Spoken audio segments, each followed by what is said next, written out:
আসসালামু আলাইকুম প্রিয় শিক্ষার্থীরা, আমাদের সেকেন্ড ক্লাসে সবাইকে স্বাগত। আজকে আমরা পড়ব হচ্ছে গিয়ে পদার্থের গাঠনিক ধর্ম অনুশীলনী সলভ। এবং এই অধ্যায়টার কথা আমি গতদিনও বলছিলাম যে এই অধ্যায়ের আমাদের কিন্তু অর্ধেক পার্ট সিলেবাসে ছিল, শর্ট সিলেবাসে, এবং বাকি অর্ধেকটা কিন্তু আমাদের শর্ট সিলেবাসে ছিল না। হ্যাঁ, এই জন্য আজকে আমি চেষ্টা করব তোমাদের থিওরি পার্টটাও মোটামুটি একবার একটু রিভিশন করে দেওয়ার, এবং তার পাশাপাশি বাকি যে অংশটুকু আমাদের সিলেবাসে ছিল সেটুকু তো তোমরা এমনিতেই ভালো পারো। ঠিক আছে, তাহলে সবাই জয়েন করো এবং আমার কথা স্পষ্ট শুনতে পাচ্ছ কিনা বা সব কিছু দেখা যাচ্ছে কিনা এটা একটু আমাকে জানাও। আমরা খুব দ্রুত ইনশাল্লাহ শুরু করব। সব ঠিক আছে সাজিদ? ওকে।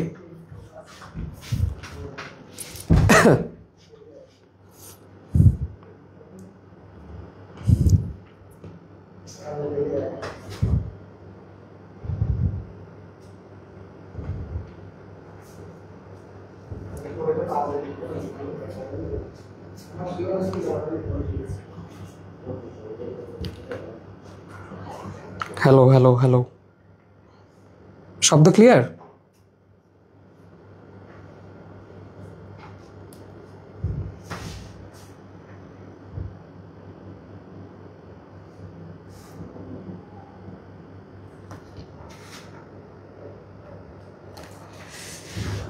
ওকে, একটু গ্রুপগুলোতে দিয়ে দিন। ঠিক আছে, হ্যাঁ আমি লিখে দিচ্ছি।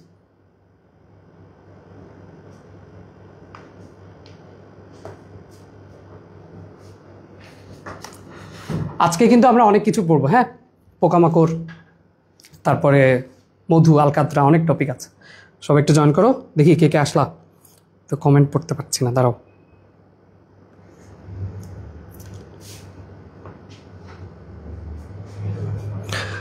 সৈকত ওয়ালাইকুম আসসালাম, মুন্তাসির ওয়ালাইকুম আসসালাম, জেসিকা থ্যাংক ইউ, ক্লিয়ার। বৈশাখী কী অবস্থা? ওকে, আচ্ছা আমরা সোজাসুজি প্রশ্নেই চলে যাব। হ্যাঁ, অল্প কিছু থিওরি দেখব যেটা আসলে আমাদের দরকার,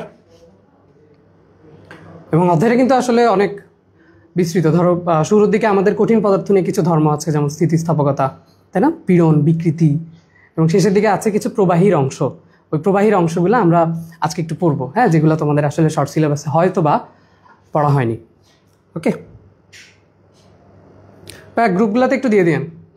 ওকে, আচ্ছা আমরা তাহলে বিসমিল্লাহ বলে শুরু করি, কেমন?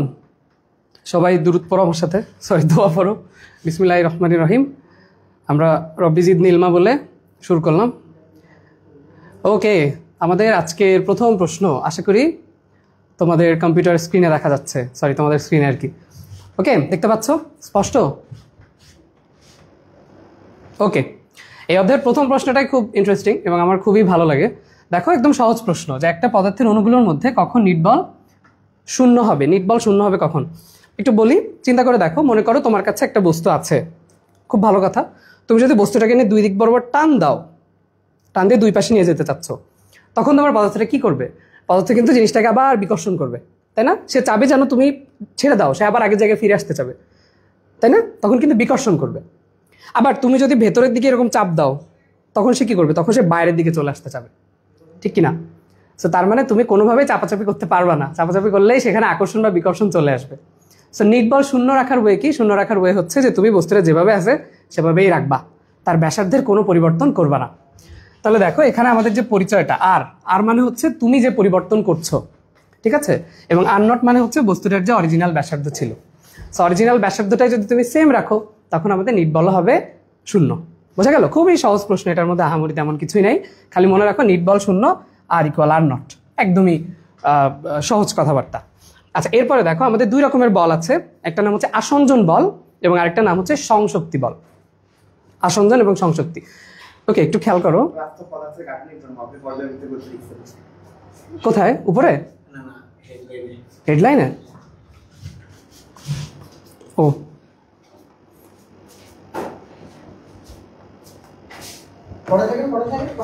আচ্ছা, দাঁড়াও একটু হেডলাইনটা। আচ্ছা শোনো, আজকে আমরা যতগুলো প্রশ্ন পড়বো, হ্যাঁ, তোমাদের কাজ হচ্ছে সবগুলো প্রশ্ন নিজেরা একবার করে অ্যান্সার কমেন্ট করবা। তাহলে দেখবা যে তোমাদেরও পড়া হয়ে গেছে। আসো।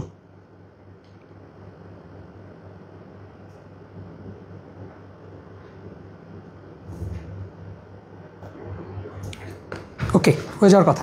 আচ্ছা দেখো ভাইয়া, আমাদের নর্মালি আসক্তি জাগে কিসের উপর? অন্য মানুষের উপর, বলে না? হ্যাঁ, তোমার উপর আমার অনেক আসক্তি, অথবা অনেকে ওই যে মদ গাঁজা খায়, নেশাদ জাতীয় দ্রব্য খায়, তাদেরও কিন্তু আসক্তি হয়। তাহলে সবসময় মনে রাখবা যে আসক্তিটা হয় অন্য পদার্থের উপর, ভিন্ন ভিন্ন পদার্থের উপর, নিজের সাথে নিজের হয় না। নিজের সাথে নিজের যে পদার্থ হয়, যে বন্ধন হয়, তাকে বলে সংশক্তি বল। তাকে কি বলে? সংশক্তি বল। স্বয়ং মানে নিজের সাথে হচ্ছে। আর আসক্তি হয় কার উপর? বিভিন্ন পদার্থের উপর। তাহলে যদি তোমাকে বলে বিভিন্ন পদার্থের অণুগুলোর মধ্যে কোন বল কাজ করবে, তাহলে বলবা আসঞ্জন বল। এবং পরের প্রশ্নটাই দেখো, সেম কোয়েশ্চেন, যে একই পদার্থের বিভিন্ন অণুর মধ্যে কোন বল কাজ করবে। একই পদার্থ বললে তখন বলবা সংশক্তি বল। বোঝা গেল? ওকে, ঠিক আছে।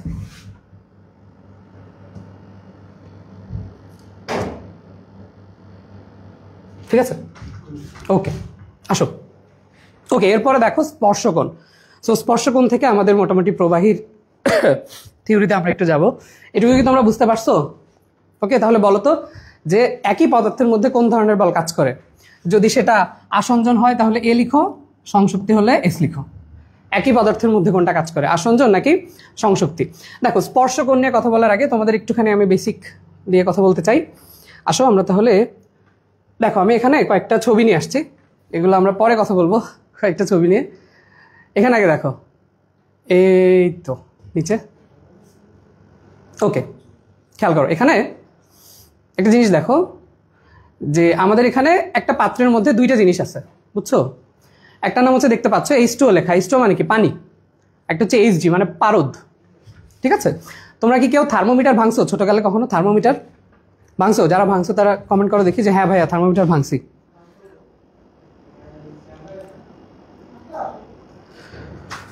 ওকে, একটা জিনিস খেয়াল করবা, যে মনে করো আমার কাছে ধরো পানির বোতল আছে, বুঝছো? সো পানির বোতল তুমি যখন নর্মালি ধরো, এটা তো আরেকটু খেয়ে নি তাহলে ভালো বুঝতে পারবা। মনে করো যে পানিটা এখানে যখন থাকে, পানি কিন্তু নর্মালি দেখবে এরকম একটু অবতল হয়ে থাকে। পানি কিন্তু উত্তল হয়ে থাকে না। পানির যে পৃষ্ঠটা, এটা সবসময় অবতল হয়ে থাকে।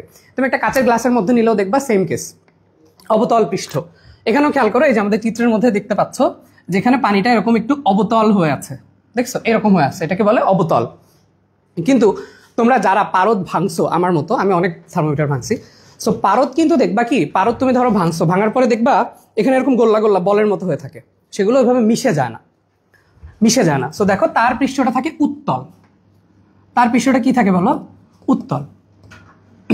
তাহলে দেখো পানির ক্ষেত্রে আমাদের যে পৃষ্ঠ সেটা ছিল কেমন? অবতল। এবং পারদের ক্ষেত্রে দেখো, এটা হচ্ছে পারদ, পারদের ক্ষেত্রে পৃষ্ঠটা হচ্ছে উত্তল। বোঝা গেল? ওকে, আচ্ছা, এর মধ্যে আসলে অনেক কথা আছে আমাদের, হ্যাঁ। সো যার মধ্যে একটা কথা হচ্ছে যে আমাদের আসলে স্পর্শকোণ জিনিসটা কি? স্পর্শকোণ হচ্ছে, মনে করো যে আমরা যদি বাইরে থেকে এখানে একটা রেখা টানি, হ্যাঁ, ধরো বাইরে থেকে একটা রেখা টানলাম, তাহলে এই কাচের পৃষ্ঠের সাথে আমাদের এই যে পানির মাঝখানে যে কোণটা হয়েছে, বুঝছো, এটাকে যে বাইরের দিক থেকে নিলে এটাই হচ্ছে আমাদের সেই স্পর্শকোণ, হ্যাঁ, স্পর্শকোণ। আবার যদি এটাকে আমি এভাবে বাইরে থেকে টানি, দেখো এখানে অনেক বড় একটা কোণ তৈরি হয়েছে, এটা হচ্ছে স্পর্শকোণ। বোঝা গেল? একটু খেয়াল করে দেখো যে পারদের বেলায় যাদের ক্ষেত্রে পৃষ্ঠটা হচ্ছে উত্তল, তাদের ক্ষেত্রে এই কোণটা কিন্তু দেখে মনে হচ্ছে এটা কিন্তু একটা স্থূল কোণ, তাই না বলো? একেবারে 180 ডিগ্রি না, আমি অত সুন্দর করে আঁকতে পারি না, এটা একেবারে কিন্তু 180 ডিগ্রি না, বাট এটা অ্যাটলিস্ট এটুক তো মনে হচ্ছে যে এটা স্থূল কোণ, এবং এটা হচ্ছে সূক্ষ্ম কোণ। তাহলে দেখো সূক্ষ্ম কোণ এবং এটা হচ্ছে কি বলো? স্থূল কোণ। চিত্র দেখেই তোমরা শিখতে পারবা। ওকে, এতটুকু বুঝলাম। এবার মান লাগবে আমাদের। তো পারদের ক্ষেত্রে মনে রাখবা, পারদ এবং এটা তো কাচের পাত্র, বুঝছো? তো পারদ এবং কাচের পাত্রের মধ্যে যে স্পর্শকোণটা, এটার মান হচ্ছে 140 ডিগ্রি। বিজ্ঞানীরা পরীক্ষা করে দেখছে যে এটার মানটা হচ্ছে 140 ডিগ্রি। তাহলে যদি তোমার কাছে কেউ জিজ্ঞেস করে পারদ এবং কাচ এদের মধ্যবর্তী কোণ কত? 140 ডিগ্রি। বোঝা গেল? ওকে, ঠিক আছে। এবং দেখো এটা হচ্ছে পানি। পানির ক্ষেত্রে আমরা কোণের মান পরে পড়বো, এখন পড়বো না, যদি পরের প্রশ্নে আসে তখন জানা আসবে। ওকে, তাহলে দেখো পারদের ক্ষেত্রে কোণের মানটা কত, সবাই একটু কমেন্ট করো যে পারদ এবং কাচের পাত্র এই দুইজনের মধ্যে স্পর্শকোণের মান কত। আচ্ছা শোনো, সবাই তো কমেন্ট করতেছিলাম, বুঝছো? সবার জন্য একটা অ্যানাউন্সমেন্ট, সেটা হচ্ছে সবাই যারা যারা ক্লাস করতেছে যদি ওদের 5টা ফ্রেন্ডকে মেনশন করে, তাহলে হচ্ছে আমি তাদের আমার আইডিতে স্ক্রিনশট দিয়ে পাঠাইলে আমি তাদের 50 টাকা করে ফ্লেক্স দেব, ঠিক আছে? সবাই কমিশনার আমার একটা দিয়ে দিবা যে সবাই ফ্রেন্ডকে মেনশন করে দিবে, 5 জন করে মেনশন করে আমাকে স্ক্রিনশট দিবে যেটা আমি 5টা ফ্রেন্ডকে মেনশন করে দিচ্ছি। দেন হচ্ছে আমাকে মাহিন রহমান আইডি যেটা আছে আমার আইডি মাহিন রহমান আইডি, আমার আইডিতে স্ক্রিনশট পাঠালে আমি সবাইকে ফ্লেক্স করে দেব। ওকে, খুবই লোভনীয় অফার। যারা শুনতে পাওনি আরেকবার বলি, ক্লাসে 5টা বন্ধুকে মেনশন দিলে মাহিন ভাই তোমাদের 50 টাকা করে দিচ্ছে। খুবই আইডিতে একটু স্ক্রিনশট পাঠাও, কেমন? মাহিন রহমান আইডি আছে দেখো কমেন্ট বক্সে। আচ্ছা, তাহলে আমরা স্পর্শকোণ নিয়ে যতটুকু আপাতত জানার দরকার ততটুকু আমরা জানলাম। তার সাথে আরেকটা কথা বলি, দেখো পৃষ্ঠ যদি অবতল হয় তাহলে এখানে তৈরি হবে সূক্ষ্মকোণ, আর পৃষ্ঠ যদি উত্তল হয় তখন সেখানে তৈরি হবে স্থূলকোণ। এটুকু একটু মনে রেখো, কেমন? যে অবতল মানে সূক্ষ্মকোণ, উত্তল মানে স্থূলকোণ। ওকে, তাহলে সবাই কমেন্ট করেছো যে পারদ এবং কাচের মধ্যবর্তী কোণ হচ্ছে 140 ডিগ্রি। ওকে, ঠিক আছে, আসো আমরা তাহলে সামনের দিকে যাই। ওকে, আসেন। আচ্ছা, তাহলে কাচ আর পারদের মধ্যে স্পর্শকোণ হচ্ছে, দেখো এখানে জানতে চেয়েছে যে পারদের মধ্যে স্পর্শকোণ কত। আমরা তো আসলে ফিক্সড মানটা এখানে দেয়নি, কিন্তু দেখো একটা অপশনে বলেছে যে 90 ডিগ্রির চেয়ে বড় এবং 180 ডিগ্রির চেয়ে ছোট। ওকে, তাহলে এটা ঠিক আছে আমাদের যে 90 ডিগ্রির চেয়ে বড় এবং 180 ডিগ্রির চেয়ে ছোট, কিন্তু আমরা তো আসল কোণটা জানি 140 ডিগ্রি। ঠিক আছে, আচ্ছা এর পরের প্রশ্নে আসো। দেখো ইয়ং-এর গুণাঙ্ক বা পীড়নের ইয়ং-এর গুণাঙ্কের মাত্রা সমীকরণ কি? আচ্ছা, সো ইয়ং-এর গুণাঙ্ক কি? আমরা জানি ইয়ং-এর গুণাঙ্ক হচ্ছে পীড়ন বাই বিকৃতি, তাই না? এটাই তো আমাদের ইয়ং-এর গুণাঙ্ক ওয়াই। তো একটু তোমরা আমাকে বলবা যে বিকৃতির কি আসলে কোনো একক আছে? বলো তো, বিকৃতির কি কোনো একক আছে? কমেন্ট করো সবাই, বিকৃতির কি কোনো একক আছে?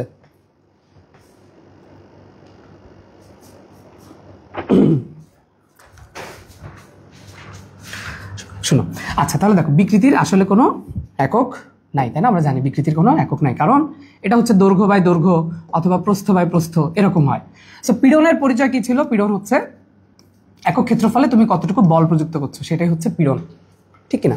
তাহলে আমাদের পীড়নের যেটা মাত্রা হবে সেটাই তো ইয়ং-এর গুণাঙ্কেরও মাত্রা, ঠিক কিনা? তাহলে আসো এটার মাত্রাটা আমরা বের করি। তোমরা অনেকে মাত্রা মুখস্থ করো, কখনোই মাত্রা মুখস্থ করবা না। দেখো বলের ক্ষেত্র হচ্ছে ml/t ইনভার্স 2 এবং আমাদের এ হচ্ছে ক্ষেত্রফল, তাহলে এল স্কোয়ার। তাহলে যদি আমরা কাটাকাটি করি তাহলে উপরে কি থাকবে? দেখো নিচে একটা এল থাকবে, তাহলে আমাদের অ্যান্সার আসে হচ্ছে এম এল, উপরে চলে গেলে এল ইনভার্স 1 টি ইনভার্স 2। ওকে, তাহলে এটা হচ্ছে আমাদের, ওকে তাহলে এটা হচ্ছে আমাদের ইয়ং-এর গুণাঙ্কের মাত্রা। বোঝা যাচ্ছে? তাহলে আমরা ইয়ং-এর গুণাঙ্কের মাত্রাটা শিখে ফেললাম। তাহলে কমেন্ট করো সবাই যে বিকৃতির একক কি? বিকৃতির কি কোনো একক আছে? যে এককটা আমি আসলে জানি না, কিন্তু তোমরা হয়তো জানো। ওকে, আসো তাহলে পরবর্তী প্রশ্ন আমরা জেনে গেলাম যে আমাদের এখানে মাত্রা আছে একটা, এই যে আমাদের ইয়ং-এর গুণাঙ্কের মাত্রা, এই যে ml ইনভার্স 1 টি ইনভার্স 2। বোঝা গেল? আসো সান্দ্রতা, সান্দ্রতা, সান্দ্রতা নিয়ে একটু লাগবে আমাদের পড়াশোনা। আসো এখানে একটু খেয়াল করো, আমি একটা চিত্র নিয়ে আসছি, সেই চিত্রটাতে এই যে খেয়াল করো, এই পাত্রটার নাম কি? যে তরলটা এখানে দেখা যাচ্ছে এটার নাম কি? সবাই একটু কমেন্ট করো তো, নাম কি এটার? তোমরা একটা অ্যাড দেখছো ফেসবুকে, একজন এসে মধু বিক্রি করে, ক্রিস্টাল হানি, জামশেদ মজুমদার, চেনো?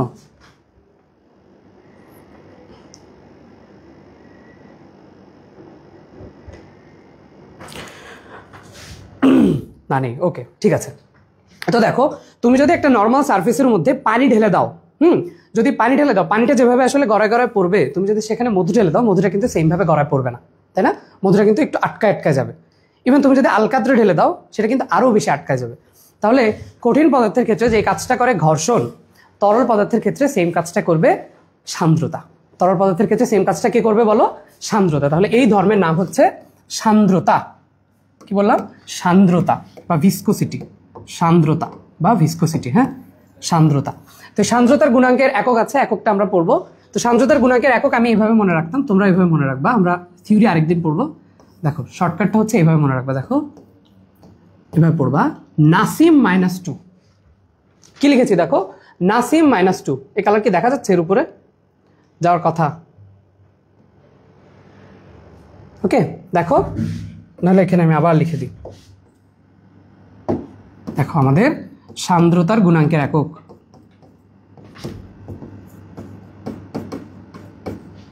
সান্দ্রতার গুণাঙ্ক। দেখো সান্দ্রতার গুণাঙ্কের একক আমি কি বললাম মাত্র? বলো তো সবাই একটু কমেন্ট করো, সান্দ্রতার একক কি? নাসিম -2, নাসিম -2। ওকে, তাহলে এটা যেমন আমাদের ইম্পর্টেন্ট, তোমাকে একটু পরেই জিজ্ঞেস করবে যে একক তো তুমি পারলা, তাহলে মাত্রা কি হবে? তাহলে এটা হচ্ছে একক, মাত্রা লাগবে কিনা বলো?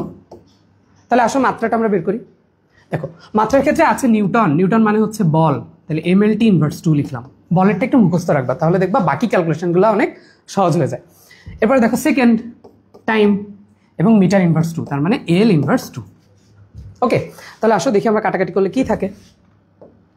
আচ্ছা, কাটাকাটি করলে থাকছে m থাকতেছে, L ছিল -2, এখানে হচ্ছে +1, তাই না? তাহলে L ইনভার্স 1 এবং T ও সেম কেস, T ইনভার্স 1। ওকে, তাহলে এটা হচ্ছে আমাদের, দেখো এটা হচ্ছে আমাদের সান্দ্রতার গুণাঙ্কের একক এবং মাত্রা। ওকে, তাহলে সবাই একটু কমেন্ট করো যে সান্দ্রতার গুণাঙ্কের একক কি? এই তো নাসিম -2, নাসিম -2, নাসিম -2। কেমন? এভাবেই পড়বা, বুঝছো? পরীক্ষার হলে ভুলা যাবে, আসলে আমার ভুলা যেত, তো আমার ভুলালে তোমাদের ভুলাবে, এটাই পরীক্ষার জীবনের নিয়ম। ওকে, তাহলে মাত্রা আমরা দেখলাম mL ইনভার্স 1, T ইনভার্স 1 এবং এককটা বলে ফেললাম। তাহলে এই হচ্ছে আমাদের সান্দ্রতা। তাহলে সান্দ্রতার কথা মনে রাখবা যে কঠিন পদার্থের ক্ষেত্রে ঘর্ষণ যে কাজটা করে, যে একটা জায়গা থেকে আরেকটা জায়গায় ঘষা দেয়, বাধা দেয়, তরলের ক্ষেত্রে সেম কাজটা করবে সান্দ্রতা। তরলের ক্ষেত্রে সেম কাজটা করবে কে? সান্দ্রতা। ওকে, আচ্ছা আসো তাহলে সবাই একটু কমেন্ট করো যে সান্দ্রতার গুণাঙ্কের একক হচ্ছে নাসিম newton second per metre square. Okay, আমারও বারবার বলতে বলতে অভ্যাস হয়ে যাচ্ছে। আচ্ছা, এরপরে দেখো বড় একটা ম্যাথ আছে, যে একটা দৈর্ঘ্য দেয়া আছে, এত প্রস্থচ্ছেদের ক্ষেত্রফল বিশিষ্ট হ্যাঁ একটা ইস্পাতের তারে 10% বৃদ্ধি করতে প্রযুক্ত বল কত হবে? তোমরা তার আগে একটু আমাকে বলতে পারো যে 1 মিলিমিটারে কত মিটার? সবাই একটু কমেন্ট করো দেখি, 1 মিলিমিটারে কত মিটার? পারো তোমরা? আচ্ছা, সেখানে দেখো দৈর্ঘ্য 10% বৃদ্ধি, বুঝছো? আমি এই ম্যাথটা করতে যাচ্ছি না এখন, তোমাদের একবার জাস্ট দেখাই দিচ্ছি যে দেখো তাহলে ΔL/L, হ্যাঁ মানে দৈর্ঘ্যের পরিবর্তন যতটুকু হয়েছে সেটা হচ্ছে যে 10%। তো 10% কে মানে আমরা যদি 10/100 করি তখন আমাদের অ্যান্সার আসবে কত? 0.1, বুঝছো? আচ্ছা, এবার দেখো এখানে যে ক্ষেত্রফলের মান দেয়া আছে 1 মিলিমিটার স্কয়ার, তোমরা কমেন্ট করছো 1 মিলিমিটার মানে? ভাই এত সহজে 50 টাকা? আমি অ্যাটলিস্ট 1 ঘন্টা কুইজ দেখে সবাইকে একটু লোভ দিচ্ছিলাম, সবাই একটু মেনশন করবা, মেনশন করে দেন আমাকে মেসেঞ্জারে স্ক্রিনশট পাঠালে ইনশাআল্লাহ সবাইকে দিয়ে দেব। বেশি বেশি করে মেনশন করো। আর অনেকে চিন্তা করছে ভাই 5টা দিলে আমি 10টা দিয়ে মানে 100 টাকা পাবো। ইনশাআল্লাহ আমরা দিব, চেষ্টা করব, কিন্তু সবাই একটু বেশি বেশি করে মেনশন দাও। 5টা বলছিলাম যে 5টা দিতে হবে এমন না। আচ্ছা ঠিক আছে, ওকে। আচ্ছা, তো দেখো আমাদের যেটা সূত্র ছিল যে পীড়ন ইকুয়াল, আমরা জানি এখান থেকে, আমি তোমাদের জাস্ট একটা ফরম্যাটে নিয়ে এসে দিই একটু, হ্যাঁ একটু খেয়াল করো। দেখো শোনো, এটা মজা, বুঝছো? এটা পড়লে তোমার অনেক কিছু ইজি হয়ে যায়। ধরো আমরা জানি পীড়ন বাই বিকৃতি স্থিতিস্থাপক গুণাঙ্ক সমান। ওকে, এখন আমি যদি এখান থেকে শুধু পীড়নকে আলাদা করতে চাই, ধরো তাহলে আমি কি লিখতে পারি যে পীড়ন ইকুয়াল কি থাকে? y গুণ বিকৃতি, তাই না? ঠিক কিনা? এবার পীড়নের পরিচয় কি ছিল? F/A ইকুয়াল y ইন্টু বিকৃতি, তাই না? ঠিক। এবার খেয়াল করো যে আমি যদি ক্ষেত্রফলটাকে ওপাশে পাঠিয়ে দিই তখনই তো আমার শুধুমাত্র বল থাকে। তাহলে বল ইকুয়াল, সবসময় মনে রাখবা যে বল ইকুয়াল হচ্ছে AY I ইন্টু বিকৃতি। তুমি যদি এই লাইনটা একটু মনে রাখো তাহলে দেখবা যে তোমার উপরের এই 3-4টা লাইন আর করা লাগবে না। তাহলে আমাদের টার্গেট হচ্ছে আমরা জাস্ট এই লাইনটা একটু মনে রাখবো। কেমন? এই লাইনটা একটু মনে রাখবা, এই যে দেখো এটা, হ্যাঁ এটা একটু মনে রাখবা অবশ্যই, যে ক্ষেত্রফল তার সাথে আমরা ওই যেটা ইয়ং এর গুণাঙ্ক দেওয়া আছে এবং তার সাথে আমরা বিকৃতিটা গুণ করে দিব, দিলে দেখবা যে ডিরেক্ট আমাদের বল চলে আসছে। ওকে, আসো দেখো তাহলে এখানে যে আমাদের প্রবলেমটা দেওয়া আছে সেখান থেকে মানগুলো জাস্ট হিসাব করে বসাই দিবা। ধরো ওই যে 1 মিলিমিটার স্কোয়ার, 1 মিলিমিটারে যেহেতু 10⁻³ তাহলে স্কোয়ার বললে তখন হবে 10⁻⁶, ঠিক আছে? এবং দেখো আমাদের যেটা বিকৃতি মানে দৈর্ঘ্যের বৃদ্ধি সেটা ছিল ওই যে 0.1, হ্যাঁ তাহলে এখানে গুণ করলে তোমার অ্যান্সার চলে আসবে। ক্লিয়ার? আচ্ছা আসো আমরা তাহলে পরবর্তী প্রশ্নে যাই। ওকে, দেখো স্থিতিস্থাপক সীমার মধ্যে আকার পীড়ন এবং আকার বিকৃতির অনুপাত হচ্ছে দৃঢ়তার গুণাঙ্ক, তাই না? দৈর্ঘ্যের অনুপাত বললে আমরা বলতাম ইয়ংয়ের গুণাঙ্ক, আয়তনের অনুপাত বললে আমরা বলতাম আয়তন গুণাঙ্ক। ওকে, আচ্ছা তাহলে দৃঢ়তার গুণাঙ্ক আমরা বুঝতে পারলাম। দেখো আয়তন গুণাঙ্কের বিপরীত রাশি কি? আয়তন গুণাঙ্কের বিপরীত রাশি আমরা জানি সংনম্যতা। আর যদি জিজ্ঞেস করে আয়তন গুণাঙ্কের অপর নাম কি, আমি এটা তোমাদের জিজ্ঞেস করলাম যে আয়তন গুণাঙ্কের অপর নাম কি, তখন আমাদের অ্যান্সার কি হবে? আয়তন গুণাঙ্কের অপর নাম কি, তখন আমাদের অ্যান্সার কি হবে? বলো দেখি সবাই।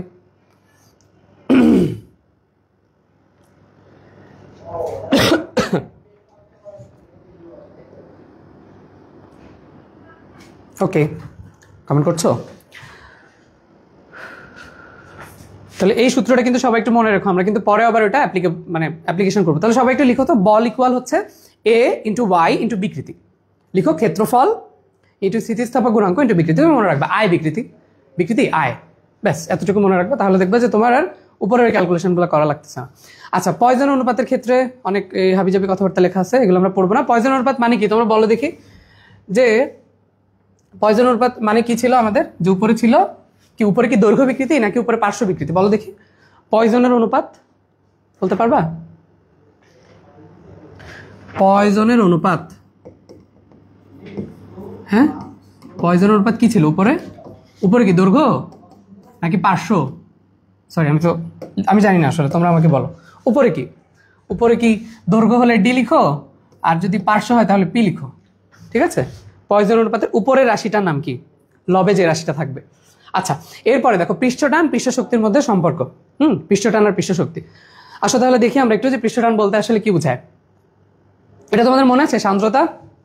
ওকে, সান্দ্রতার গুণাঙ্কের একক কি ছিল? নাসিম -2, তাই না? আচ্ছা, এখানে একটা খেয়াল করো, আমি যে আমি একটা চিত্র এখানে দিছি, দেখছো? উপরেরটা দেখো, উপরেরটা মজা। তোমরা যারা গ্রামের দিকে, তোমরা পুকুরের পরে দেখবা নর্মালি হচ্ছে কি এরকম এই যে কিছু পোকামাকড় আছে না, পানির উপর একদম ভাসতে পারে, ডুবে যায় না কিন্তু ওরা, কিন্তু দাঁড়ায় থাকে। কোন ধর্মের জন্য এরকম দাঁড়ায় থাকে জানো? জানো বলো? এই ধর্মটার নাম হচ্ছে পৃষ্ঠটান। এই ধর্মটার নাম কি বলো? পৃষ্ঠটান। ইভেন তুমি যখন বাবল ফুলাও অথবা পানির যে বুদবুদগুলো দেখো, এগুলো কেন গোলাকার হয়? পৃষ্ঠটানের জন্য, বুঝছো? সবকিছুই হচ্ছে পৃষ্ঠটানের জন্য। পৃষ্ঠটানের কাজ কি? তোমার ক্ষেত্রফলটাকে সবসময় মিনিমাইজ করা, সবচেয়ে কম ক্ষেত্রফল দেয়া, এটা হচ্ছে আমাদের পৃষ্ঠটানের মূল কাজ, বুঝছো? তাহলে এটা যে পানিতে ভাসতেছে একটা পোকা, এটা হচ্ছে পৃষ্ঠটান। তাহলে আমাদের তো আর পোকার প্রশ্ন পরীক্ষায় আসবে না, পরীক্ষায় প্রশ্ন আসবে কি, যে পৃষ্ঠটানের একক কি, মান কি, এগুলো আমাদের জানতে হবে। হ্যাঁ, তোমরা কি পয়জন অনুপাতের এটা কমেন্ট করেছো? পি না, পার্শ্ব বিকৃতি, পার্শ্ব বিকৃতি, পার্শ্ব বিকৃতি। Thank you. আসো দেখো, তাহলে নতুন একটা রাশি আমরা শিখছি, নাম হচ্ছে কি? পৃষ্ঠটান বা সারফেস টেনশন। পৃষ্ঠটান। তাহলে পৃষ্ঠটানের পরিচয়টা হচ্ছে বেসিক্যালি এরকম, মনে করো পানি ছিল, এখানে একটু পানি, এবং এই পানির উপর একটা সুই রাখা আছে এরকম। তো সুই যদি রাখা থাকে, এটা দুই পাশ বরাবর যতটুকু বল ফিল করবে, হ্যাঁ, সুইটার দৈর্ঘ্য মনে করো এল, এটা হচ্ছে তার দৈর্ঘ্য। তো একক দৈর্ঘ্যে সে আসলে যতটুকু টান অনুভব করবে, এপাশে একজন টানবে, এপাশে একজন টানবে। হ্যাঁ, টান কিন্তু সবসময় দুই পাশে হয়। তোমরা ফিজিক্সের ম্যাথগুলো করার সময় দেখছো, টান কিন্তু কখনো এক পাশে হয় না, টান দুই পাশে হয় বলেই কিন্তু টান টান হয়, বুঝছো? যাও, আমাদের লাগবে কি? পৃষ্ঠটানের পরিচয় কি? পরিচয় হচ্ছে একক দৈর্ঘ্যে, দেখো একক দৈর্ঘ্যে কতটুকু বল প্রযুক্ত হচ্ছে, একক দৈর্ঘ্যে কতটুকু বল প্রযুক্ত হয় সেটাকেই বলে পৃষ্ঠটান। তাহলে একক কি হবে? একক হবে নিউটন পার মিটার, ঠিক কিনা? নিউটন পার মিটার, ঠিক আছে? আচ্ছা, তাহলে এটা হচ্ছে আমাদের পৃষ্ঠটানের একক। দেখি তোমাদের আর কার কেমন মনে আছে বলো তো? নিউটন পার মিটার আরো একটা জিনিসের একক। নিউটন পার মিটার আমাদের আরো একটা রাশির একক আছে, বলো তো সেই রাশিটার নাম কি? সেই রাশির নাম কি যার একক নিউটন পার মিটার? এটা কার? কমেন্ট করো তো। আচ্ছা, তাহলে পৃষ্ঠটান ভাইয়া বুঝতে পারলাম যে একক দৈর্ঘ্যে যতটুকু বল প্রযুক্ত হচ্ছে তাকে আমরা বলছি পৃষ্ঠটান। আচ্ছা, তাহলে পৃষ্ঠ শক্তি কি ভাইয়া? পৃষ্ঠ শক্তি কি একই রাশি নাকি আলাদা? দেখো শোনো, পৃষ্ঠ শক্তির পরিচয় হচ্ছে একক ক্ষেত্রফল পরিবর্তনের জন্য তোমার যতটুকু কাজ করা লাগে সেটাই হচ্ছে আমাদের পৃষ্ঠ শক্তি। সেটা হচ্ছে কি বলো? আমাদের পৃষ্ঠ শক্তি। বোঝা যাচ্ছে? যতটুকু কাজ করা লাগে সেটা হচ্ছে পৃষ্ঠ শক্তি। তাহলে দেখো, আমরা যদি এটাকে একটু সূত্রে নিয়ে আসার চেষ্টা করি, তাহলে আমরা জানি কাজ মানে হচ্ছে বল গুণ সরণ, আর নিচে হচ্ছে ক্ষেত্রফল, তাই না? তাহলে একক বের করলে কি আসে? দেখো তো, নিউটন, উপরে হচ্ছে মিটার এবং নিচে হচ্ছে মিটার স্কোয়ার। খেয়াল করছো? এখানেও কিন্তু একক কি আসছে আমাদের? Newton per metre. দেখছো এখানে একক কি আসলো? পৃষ্ঠ শক্তির একক কি আসলো? Newton per metre. কি আশ্চর্য! পৃষ্ঠ টানেরও একক নিউটন পার মিটার, আবার পৃষ্ঠ শক্তির একক কি? Newton per metre. তাহলে কি দুইটা রাশি আসলে সেম? দুইটা রাশি কি সেম?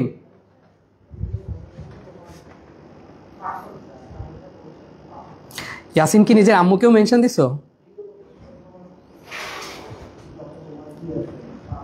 স্প্রিং ধ্রুবক, হ্যাঁ হ্যাঁ, নিউটন পার মিটার হচ্ছে স্প্রিং ধ্রুবকের একক। শোনো ভাইয়া, এই দুটো যে একেবারে সেম, মানে এককের দিক থেকে বা সেটা সেম বোঝা যাচ্ছে, কিন্তু একটা জিনিস একটু মনে রাখবা যে তারা সেম হচ্ছে শুধুমাত্র পরম শূন্য তাপমাত্রায়। তাহলে এই কথাটা মনে রাখবা যে পরম শূন্য তাপমাত্রায়, দেখো খুব ইম্পর্টেন্ট, পরম শূন্য তাপমাত্রায় মনে রাখবা ই আর টি এই দুটো হচ্ছে সমান। ই মানে হচ্ছে পৃষ্ঠটান, ই মানে হচ্ছে পৃষ্ঠ শক্তি, এবং টি মানে হচ্ছে পৃষ্ঠটান, সারফেস টেনশন। তাহলে পরম শূন্য তাপমাত্রায় ই আর টি সমান হবে, মনে থাকবে। এবং তা বাদে সকল ক্ষেত্রে, পরম শূন্য তাপমাত্রা বাদে বাকি সকল ক্ষেত্রে ই এর মান টি এর থেকে বেশি। হ্যাঁ, মানে পৃষ্ঠ শক্তির মানটা অবশ্যই পৃষ্ঠটানের থেকে বেশি হবে। ঠিক আছে, মনে থাকবে? তাহলে বলো, পৃষ্ঠটান, পৃষ্ঠ শক্তি, স্প্রিং ধ্রুবক সবারই একক কি? Newton per metre, newton per metre. এবং দেখো পরম শূন্য তাপমাত্রায় এরা দুজন সমান হবে, বাকি সকল ক্ষেত্রে ই এর মান হবে টি এর থেকে বেশি। ওকে, তাহলে সবাই একটু কমেন্ট করো যে পরম শূন্য তাপমাত্রায় ই আর টি এদের দুজনের মান কেমন, সমান নাকি একজন আরেকজনের থেকে বড়? আসো দেখো, পরবর্তী প্রশ্ন সেম এখান থেকে আসছে।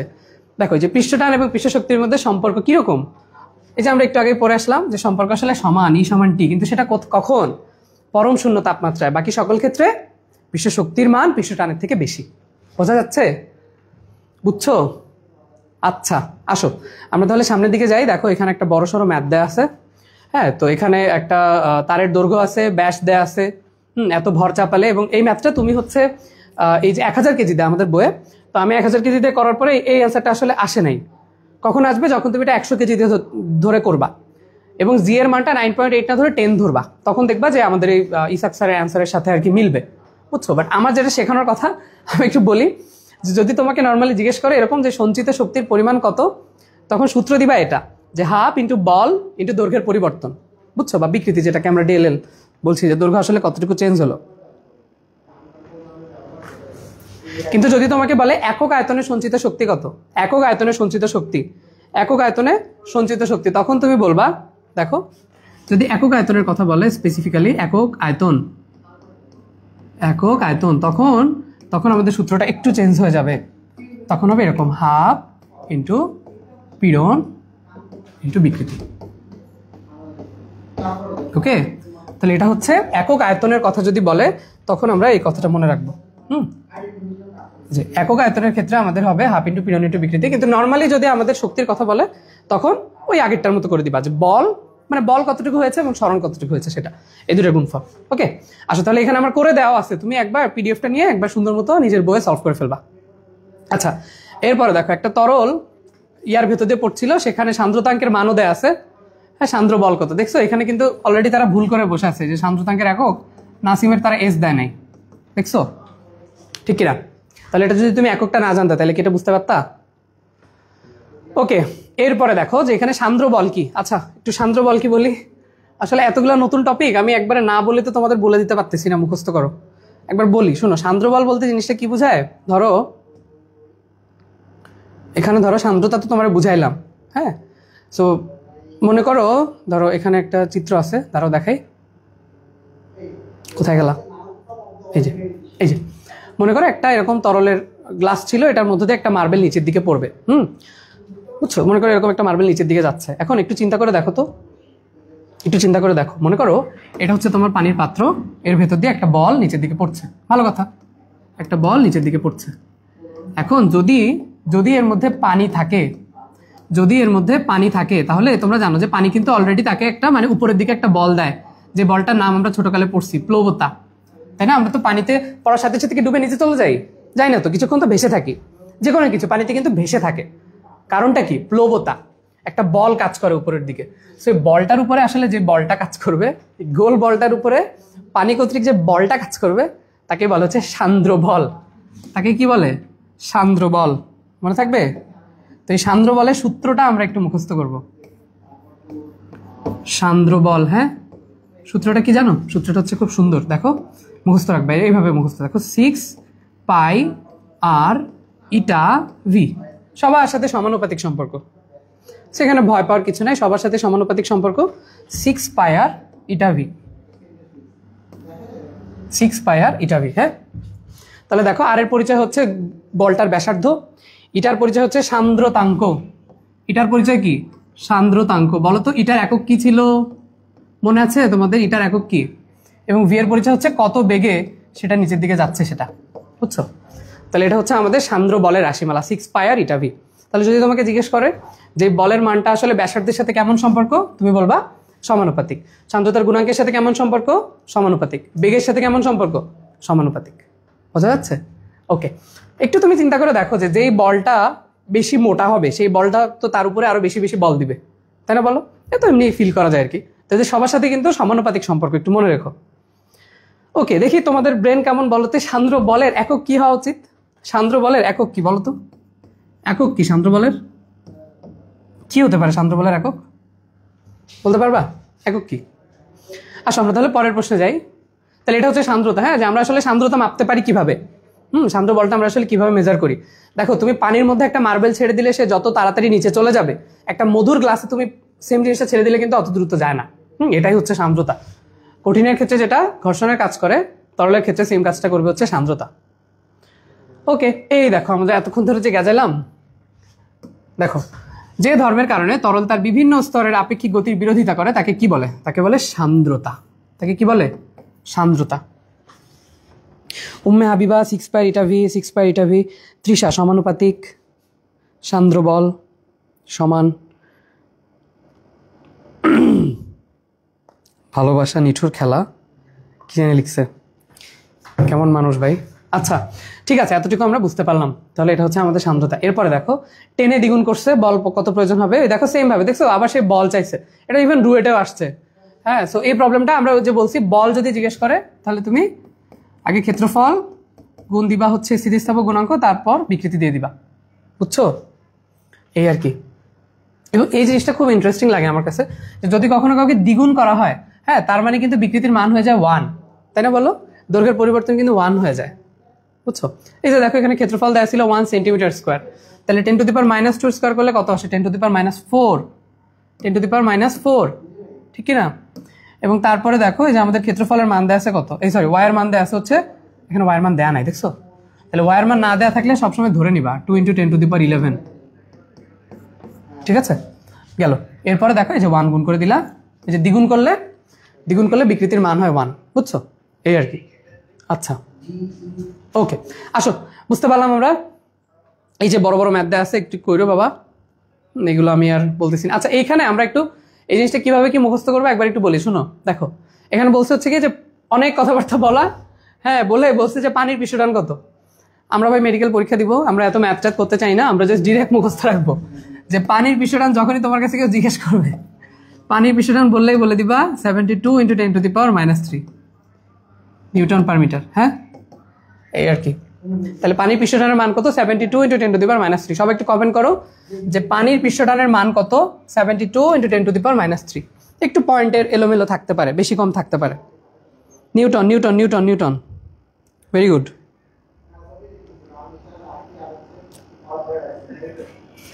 আসেন আমরা সামনের দিকে যাই। ওকে, তাহলে আমরা পানির পৃষ্ঠটান বুঝে ফেললাম যে পানির পৃষ্ঠটানের মান কত। ওকে, তোমাদের কি মনে আছে পৃষ্ঠটান আর পৃষ্ঠ শক্তি, এতে দুইজনের মধ্যে পার্থক্য কি? দুজন কি এক? কখন এক? পৃষ্ঠটান এবং পৃষ্ঠ শক্তি মান সমান হবে কোন শর্তে? সব একটু কমেন্ট করো তো, কোন শর্তে তাদের মান সমান হবে? আচ্ছা, এরপরে দেখো যে এরকম এই যে দুইটা শিলা পিণ্ড উপর থেকে পড়ে যাচ্ছিল, তাদের অন্তবেগের অনুপাত কত? দেখো অন্তবেগ, হ্যাঁ, অন্তবেগ বা প্রান্তবেগ, এটা একটু তো তোমাদের পড়াতে হবে, না হলে কিভাবে কি করি বলো দেখি। পড়াই একটু, না মন দাও। দেখো একটা প্রশ্ন সলভ করতেই পারতেছি না, কতগুলো নতুন টপিক। শোনো একটু চিন্তা করো, তোমরা একটা গান শুনছো না, রিমঝিমে ধারাতে, শুনছো না? এই গানটাতে খেয়াল করো, আমরা যে বৃষ্টি নিয়ে এত রোমান্টিক, তুম হি হো, পৃথিবীর যত রোমান্টিক গান আছে ম্যাক্সিমাম কি নিয়ে? বৃষ্টি নিয়ে। সো বৃষ্টি, ধরো এটা হচ্ছে তোমার মেঘ, সো মেঘ থেকে বৃষ্টি পড়তেছে নিচের দিকে, খুব ভালো কথা। চিন্তা করে দেখো বৃষ্টির ফোঁটা কিন্তু প্রত্যেক মিনিটে 9.8 মিটার পার সেকেন্ড করে তার বেগ কিন্তু বাড়ার কথা, প্রত্যেক সেকেন্ডে। চিন্তা করতে পারো অত উপর থেকে পড়ে, তাহলে শেষ মাথা পর্যন্ত আসলে মনে করো তুমি এখানে যে দাঁড়ায় ছিলা, বৃষ্টির ফোঁটাটা তো অবশ্যই তোমাকে একদম ভেদ করে মাঝখানে ফুটা করে দিয়ে চলে যাইতো। তখন কি আর এইসব গান গাইতে পারতা? হ্যাঁ, যে একগুচ্ছ কদম হাতে ভিজতে চাই তোমার সাথে না কি জানি, তো তখন কিন্তু এই গানগুলো আসলে থাকতো না। সেটার জন্য আসলে একটা ধারণা আছে বা একটা ফিজিক্সের কনসেপ্ট, বা ধরো সৃষ্টিকর্তা চায় না আসলে যে আমরা মরে যাই। হ্যাঁ, বৃষ্টি এত সুন্দর একটা জিনিস, আমার খুবই ভালো লাগে। সেটার জন্য আমাদের কনসেপ্টটার নাম হচ্ছে প্রান্তবেগ বা টার্মিনাল ভেলোসিটি। প্রান্তবেগ, হ্যাঁ, টার্মিনাল ভেলোসিটি বেস্ট একটা জিনিস, আমার খুবই ফেভারিট, বুঝছো? একটু বলি প্রান্তবেগ জিনিসটা কি। প্রান্তবেগ হচ্ছে কি, মনে রাখবা, মনে করো বৃষ্টি পড়তেছে, ধরো এইটা আমার মেঘ, এখান থেকে বৃষ্টিটা পড়বে, 9.8 বাড়লো, 9.8 বাড়লো, 9.8 বাড়লো, এরপরে একটা পজিশনে এসে তার বেগটা হয়ে যাবে কনস্ট্যান্ট, ধ্রুব বেগ হয়ে যাবে, সেই বেগটা আর বাড়বে না, সমান বেগে সে নিচের দিকে চলে আসবে। কি বললাম, যে প্রত্যেক মিনিটে মিনিটে তার তো 9.8 মিটার করে বাড়ার কথা, কিন্তু একটা পর্যায়ে এসে সে একদম ধ্রুব বেগ হয়ে যাবে, তারপর থেকে তার আর ত্বরণ হবে না, মানে বেগটা বৃদ্ধি পাবে না। এই বেগটার নামই হচ্ছে প্রান্তবেগ। বুঝতে পারছো? এই বেগটার নাম কি? প্রান্তবেগ। তাহলে প্রান্তবেগের রাশিমালা কি ভাইয়া? টার্মিনাল ভেলোসিটি, ভিটি, এরকম। হ্যাঁ, একটু বড় রাশি, একটু কষ্ট করে দেখো, 2/9, 2/9 প্রথমে একটা সংখ্যা, তারপরে দেখো r²g, r²g, এটা কি? আর এর পরিচয় হচ্ছে ব্যাসার্ধ, বাবা ব্যাসার্ধ, বুঝছো? যে একটা বল পড়ুক বা বৃষ্টি পড়ুক, যাই পড়ুক, সেই ব্যাসার্ধ। জি হচ্ছে অভিকর্ষ ত্বরণ। নিচে লিখবা ইটা, নিচে লিখবা ইটা, নিচে লিখবা ইটা। হ্যাঁ, এরপরে দেখো এখানে লিখবা rho S minus rho F, rho S minus rho F. S F কি পরিচয়? ধরো আমি একটা তোমাকে উদ্দীপক দেখাই, তাহলে হয়তো আরো ভালো বুঝতে পারবা। মনে করো এই যে একটা পানির পাত্র ছিল, সেটার মধ্যে একটা বল নিচের দিকে পড়ছে, তাহলে এই বলের ব্যাসার্ধ, হ্যাঁ, বলের ব্যাসার্ধ হচ্ছে আর, এবং এই পানির যে সান্দ্রতাঙ্ক, পানির সান্দ্রতাঙ্কটা হচ্ছে ইটা, বুঝছো? এবং এই যে রো এস কি? রো এস হচ্ছে সলিড, সলিডের ঘনত্ব, হ্যাঁ, মানে এই বলটার ঘনত্ব হচ্ছে রো এস, এবং এই যে তরল, তরলটার ঘনত্ব হচ্ছে রো এফ, বুঝছো? তাহলে এই দুইটা ঘনত্বের সাথেও কিন্তু সম্পর্ক কেমন? সমানুপাতিক। তোমার পরীক্ষায় প্রচুর প্রশ্ন আসবে যে প্রান্তবেগের সাথে ব্যাসার্ধের সম্পর্ক কি? বর্গের সমানুপাতিক। সবাই কমেন্ট করো, প্রান্তবেগের সাথে ব্যাসার্ধের সম্পর্ক কেমন? বর্গের সমানুপাতিক।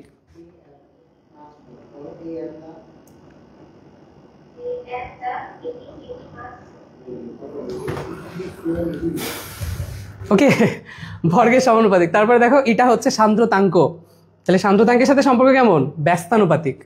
ঘনত্বের সাথে কেমন সম্পর্ক? সমানুপাতিক। জি এর সাথে কেমন সম্পর্ক? সমানুপাতিক, বুঝছো?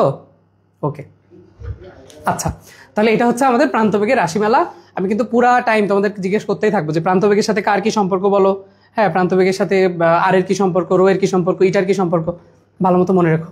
এবং আরেকটা সূত্র একটু মনে করাই দিই, একটু আগে আমরা পড়ছিলাম সান্দ্র বল। হ্যাঁ, সান্দ্র বল কি ছিল?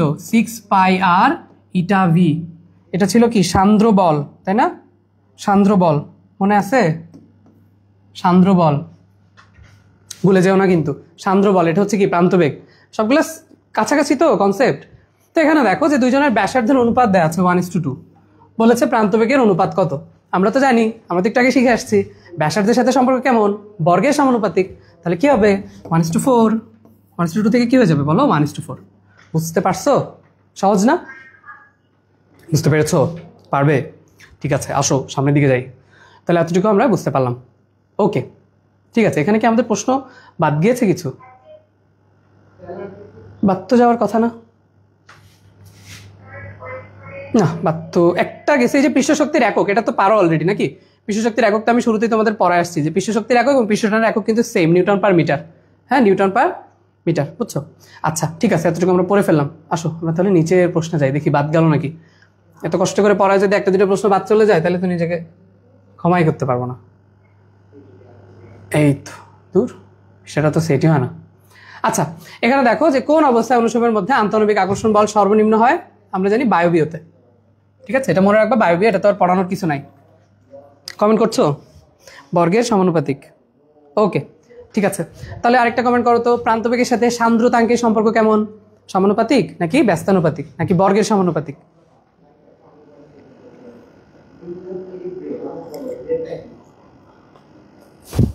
ওকে, ঠিক আছে। এখানে দেখো যে কোন ঘনত্বের তরলের মধ্যে কাচনল ডুবালে স্থূল স্পর্শকোণ হবে। তোমার নিশ্চয়ই মনে আছে যে স্থূল স্পর্শকোণ কখন হচ্ছিল? স্থূল স্পর্শকোণ কখন হচ্ছিল? যখন এই পৃষ্ঠটা অবতল ছিল। অবতল কখন হয় জানো? এটাই হচ্ছে সেই ইন্টারেস্টিং কথাটা, যেটা আমি তখন তোমাকে বলতে পারিনি। বলতে চাই কত কথা, বলা কি হয় বলো? সব কথা কি বলা যায়? যায় না। এখানে দেখো কেন এটা উত্তল হয়েছিল জানো? তখন আমি তোমাকে বলিনি। এটার একটা কারণ আছে, খুব ইন্টারেস্টিং কারণ। কারণটা হচ্ছে যে পারদের ঘনত্ব এই পারদের ঘনত্ব কাচের ঘনত্বের থেকে বেশি। কি বললাম? পারদের ঘনত্ব কাচের ঘনত্বের থেকে বেশি, অনেক বেশি। এজন্যই কিন্তু পারদ এরকম উত্তাল হয়ে থাকে, ওকে টাচই করে না, স্পর্শই করে না।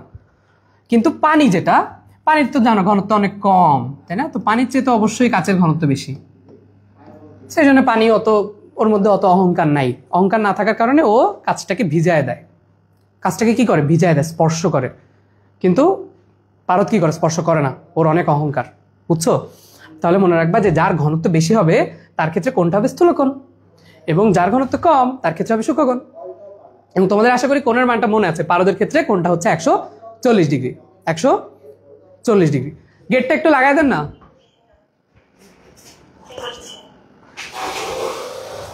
আচ্ছা, ওকে, আসো আমরা তাহলে সামনের দিকে যাই। তাহলে এটুকু বুঝতে পারলা? আচ্ছা, আসো আমরা তাহলে পরের প্রশ্নে যাই। দেখো, এই যে আমাদের কখন তাহলে স্পর্শকোণ হবে একটু খেয়াল করো। আমরা জানি পানির ঘনত্ব কত বাবা? 1000, ঠিক কিনা? তো এখানে দেখো সবগুলো মান কিন্তু 1000 থেকে কম, 0.8, 0.87 অথবা 1000, কিন্তু একটা মাত্র আছে যেটা 1000 থেকে বেশি। তাহলে সেটার বেলায় আমাদের স্থূল স্পর্শকোণ হবে। বুঝতে পারছো? একটু একটু পুরোপুরি আসলে বোঝা টাফ। প্রথমবার তোমাদের এতগুলো টপিক একসাথে পরিচয় করাই দিলাম, তো সব যে একবারে বুঝতে পারবা? আচ্ছা, তোমাদের কি কোণের মান মনে আছে বলো তো? পারদ এবং কাচনলের মধ্যে স্পর্শকোণ কত ছিল? পারদ এবং কাচনলের মধ্যে স্পর্শকোণ কত ছিল? সেটা তো স্থূলকোণ আমরা জানি, কিন্তু আসলে কত ছিল মানটা? ওকে, ইয়ং এর গুণাঙ্ক কি? আমরা জানি দৈর্ঘ্য পীড়ন এবং দৈর্ঘ্য বিকৃতির অনুপাতকে বলে ইয়ং এর গুণাঙ্ক। ওকে, আচ্ছা, এবার হচ্ছে আবার সেই সান্দ্রতা গুণাঙ্ক চলে আসছে। ওরে আল্লাহ রে, একটা প্রশ্নেও বিশ্রাম নেওয়া যায় না, একটার পর একটা নতুন টপিক আসতেই থাকে। কি করা যায়? আসো একটু পড়ে আসি তাহলে।